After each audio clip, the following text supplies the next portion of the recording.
Hi there everybody and welcome to today's video. Today we are going to be taking a look at the Pagani Design PD1751, which is a homage to the Tudor Ranger. Now Pagani sent me this watch very kindly, but just to be clear, I'm not being incentivized in any way, shape or form. These opinions are just my own. And I must say, before they sent it, I looked at the specs and I saw 36mm. And well, I'll just be outright and just say I thought that was just too small. But I've been wearing it a little bit and road testing it, and I've got to say the strangest things happened. I actually really enjoy this watch. I think it's a really sensible size, and it doesn't come across as too small to me. The other thing as well that I found quite strange is that when I go back to, say, this, which is the steel dive, 44mm, it doesn't feel like I've a massive difference in sizing. I'm hoping you guys sort of understand what I'm trying to say there, but by wearing a small watch, this doesn't feel too large, and conversely, when I go back to this, it doesn't feel too small. So yeah, quite odd, but nice watch. Let's have a look at it in further detail. Before we do though, if you do like the content, please do consider giving us a subscribe and a like. It would be greatly appreciated. Anyway guys, let's get in to take a look at the watch. Okay guys, so let's take a look at this in further detail, and it is the Pagani Design reference PD1751, which is a homage to the Tudor Ranger model.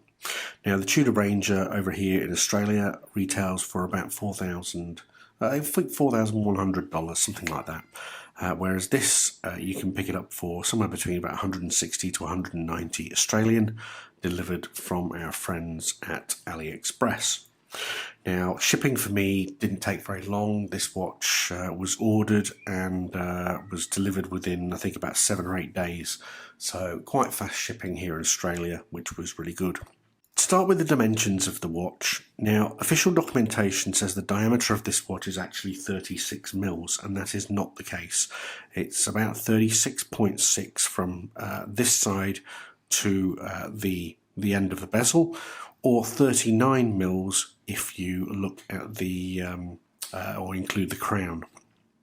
You can see there the case is highly polished around that bezel.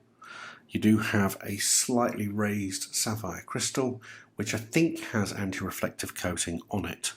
It does have a blue tinge to it, which is typically a giveaway that it has anti-reflective coating, but very, very visible or highly legible watch, which is the main thing.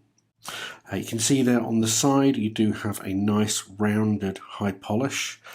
Both sides there you have a screw-in crown which is signed. Obviously no lug guards, but what I would say is, let me just screw it out for you, you'd have a nice thick crown stem there, which I think makes it feel, in my hand anyway, a little bit more secure and sturdy. I think you'd have to give it a real knock to damage it.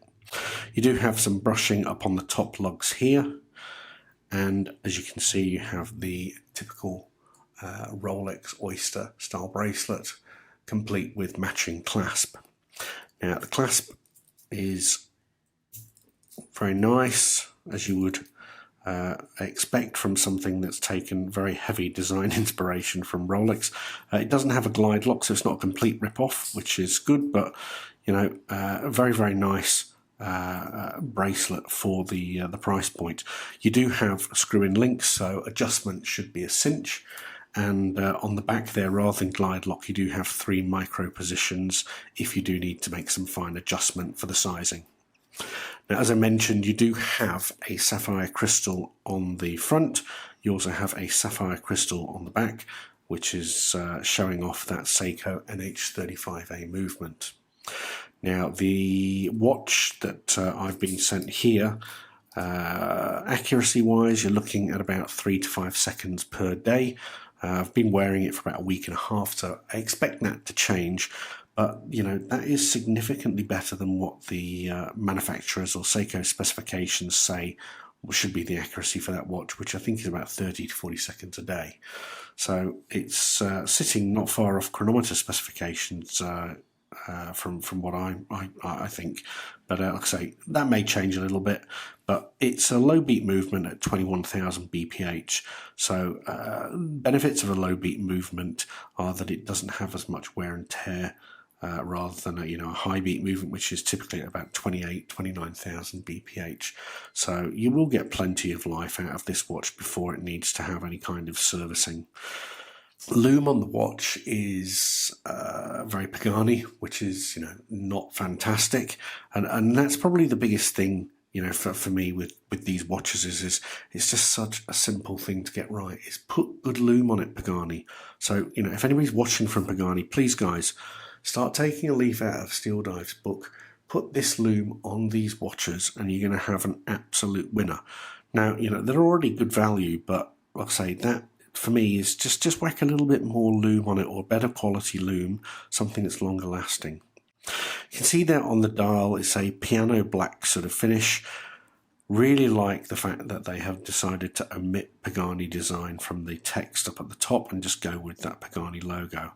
I think especially for this Tudor Ranger homage, it really suits the watch very, very nicely. In terms of the faux patina sort of colour, look at it's a homage to the Tudor Ranger, but I would have really liked to have seen this watch in white text and hands, rather than this sort of supposed like a No Time to Die patina, from the Omega Seamaster from the Bond film. But look, like I say, it does add a little bit of a retro look to it, and I think with this sort of 36mm size on it,